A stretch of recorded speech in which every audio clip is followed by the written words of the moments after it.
it was a lovely experience for me because I had my granddaughter with me, and she had never seen me on this. Well, she'd seen me on the screen, I think.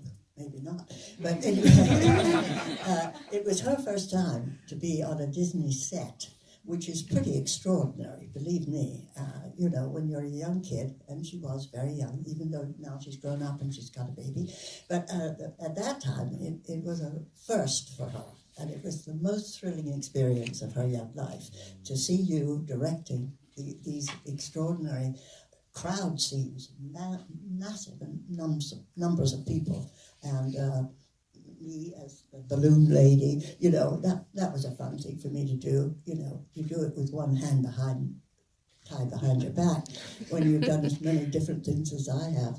But nevertheless, it was all about character. It was all about the times, and it was a lovely experience for me and for her. So I thank you for that. Oh, that's Lovely, lovely, lovely. For both of you, why do you think the character of Mary Poppins has been beloved for so many decades, and what do you love about her? Well, I think you have to remember that she is a magical character, and therefore her effect on children is extraordinary, because she brings a quality of magic with her without them even realizing that that's what she's doing. And I think that's what makes Mary Poppins a character that kids never forget once they've sort of been allowed to watch her in motion. She certainly is an interesting person to be around.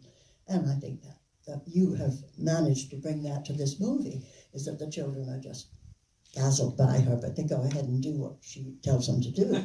And they find themselves able to do all of these extraordinary things, and that's what makes it magical. It's just lovely. There's nothing like magic, believe me. It's true. Oh, magic! How about the voice? You've got the voice. Incredible voice. Never lost a voice. Angela's exactly right, and it's the duality of the character too, because she's one thing in real life, and then she which is strict, of course, and very proper, etc., and sometimes abrasive and tough. But then she opens up in these adventures, yes. and denies having these adventures. You know, so the unknowingness of who she is, that mystery of who she is, where'd she come from? Did the adventures really happen? Did they not? All of that is so fascinating too.